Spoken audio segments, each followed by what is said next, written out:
ब्रह्मा, विष्णु और महेश तीनों को सभी देवी देवताओं में श्रेष्ठ माना गया है।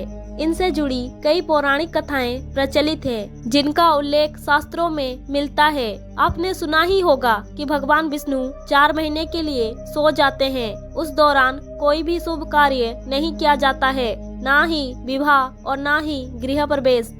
4 महीने सभी शुभ कार्यों को निषेध माना गया है। इसको लेकर आपके मन में भी सवाल आता होगा कि आखिर ऐसी क्या वजह है कि ये 4 महीने शुभ कार्य नहीं किए जाते। मान्यता के अनुसार इन 4 महीने भगवान विष्णु सोते हैं, जिसके कारण ऐसा होता है। आज हम जानेंगे कि आखिर क्यों भगवान विष्णु को इतने लंबे समय के लिए सोना पड़ता है, या फिर उनके 4 महीने सोने के पीछे क्या रहस्य छिपा है।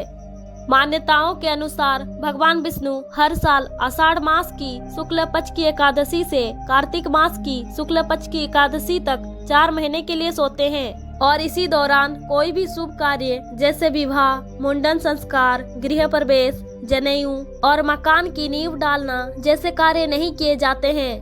पौराणिक कथा के अनुसार राजा बलि ने तीनों लोकों पर अपना आधिपत्य जमा लिया था, जिससे घबराकर इंद्रदेव भगवान विष्णु के पास पहुँचे और बताया कि राजा बलि ने तीनों लोकों पर अधिकार पा लिया है। उस समय भगवान विष्णु ने वामन का रूप धारण कर राजा बलि से दान मांगने पहुँच गए। उन्होंने राजा बलि से 3 पग भूमि की मांग की।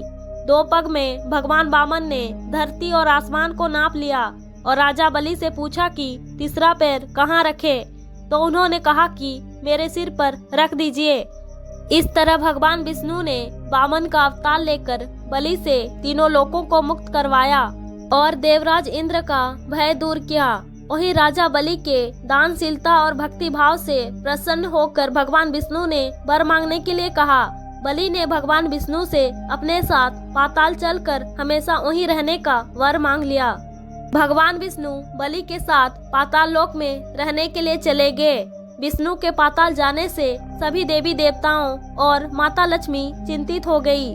माता लक्ष्मी ने भगवान विष्णु को पाताल लोक से मुक्ति दिलाने के लिए एक चाल चली और एक गरीब स्त्री का रूप धारण कर राजा बलि को राखी बांधी और भगवान विष्णु को छुड़ाने का वचन मांगा। वहीं भगवान विष्णु अपने भक्त को उदास नहीं करना चाहते थे, इसीलिए उन्होंने राजा बलि को वचन दिया कि वो आषाढ़ मास की शुक्ल पक्ष की एकादशी से कार्तिक मास की शुक्ल पक्ष की एकादशी तक यानी 4 महीने पाताल लोक में निवास करेंगे। इसीलिए ये 4 महीने भगवान विष्णु योग निद्रा में रहते हैं। वही वामन रूप में भगवान विष्णु का एक अंश पाताल लोक में रहता है। अन्य कथा के अनुसार भगवान विष्णु का शंखचूर नामक एक राक्षस से युद्ध हुआ। उस युद्ध में राक्षस मारा गया। वहीं इस युद्ध में भगवान विष्णु बहुत थक गए थे, तो उन्होंने अपना काम भगवान शिव को सौंपकर योग निद्रा में चले गए। इन 4 महीने भगवान शिव ही भगवान विष्णु के पूरे कार्य को देखते हैं।